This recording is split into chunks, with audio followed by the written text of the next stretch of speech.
সম্প্রতি সময়ে একাধিক সূত্রের মাধ্যমে শোনা যাচ্ছে যে ঢাকা ইন্ডাস্ট্রির ছোট পর্দার তারকা তানজিন তিশাকে আগামী দিনে চলচ্চিত্রের পর্দায় কাজ করতে দেখা যাবে।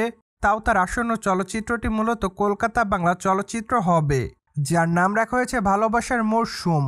যদিও প্রথম দিকে অবশ্য শোনা গিয়েছিল যে চলচ্চিত্রের পর্দায় ছোট পর্দার দর্শকপ্রিয় তারকা খায়রুল বাশারকে তানজিন তিশার বিপরীতে অভিনয় করতে দেখা যাবে, কিন্তু বর্তমানে এক স্ট্যাটাসের মাধ্যমে এই তারকা দাবি করেন যে ভালোবাসার মশরুম চলচ্চিত্রে সম্প্রীতি হওয়ার কথাবার্তা এগোচ্ছিল, খুবই শীঘ্রই চুক্তিবদ্ধ হতে যাচ্ছিলাম।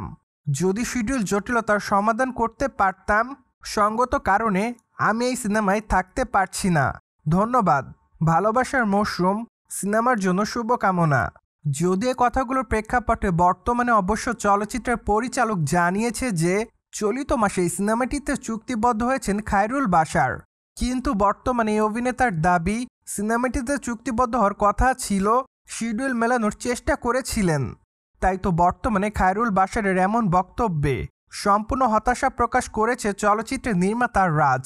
তাছাড়া এই নির্মাতা আরও দাবি করছে যে সিনেমাটির জন্য খায়রুল বাশার চুক্তিবদ্ধ হয়েছে, তার পারিশ্রমিকের 1/3 অংশ অভিনেতাকে দেওয়া হয়েছে। এরপর এসব কথা কেন বলছেন বুঝতে পারছি না, তবে আমি তার সঙ্গে যোগাযোগ করার চেষ্টা করেছি।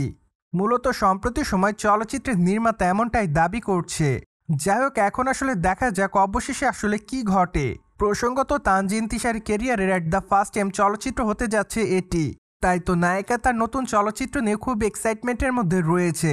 পাশাপাশি অবশ্য জানা যায় চলচ্চিত্রের পর্দায় নায়িকাকে সাদামাটা লুকেই দেখা যাবে। সেই সাথে সেপ্টেম্বরের প্রথম সপ্তাহে দার্জিলিংয়ে টানা চলচ্চিত্রের শুটিংয়ের কাজ শুরু করা হবে। মূলত একটানা 23 দিনের মতো চলচ্চিত্রের শুটিংয়ের কাজ চলবে বলে শোনা যায়। তারপরে অবশ্য অক্টোবরে মুর্শিদাবাদে চলচ্চিত্রের দ্বিতীয় লটে শুটিংয়ের কাজ শুরু করা হবে।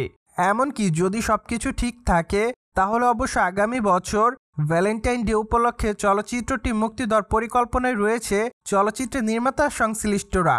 সো দর্শক, ছোট পর্দার তারকা তানজিন তিশার প্রথম চলচ্চিত্র ভালোবাসার মরশুম দেখার জন্য বর্তমানে আপনি কতটুকু এক্সাইটেড অবস্থায় রয়েছেন তা অবশ্যই আমাদের কমেন্ট বক্সে জানাতে পারেন। And subscribe our channel for more update.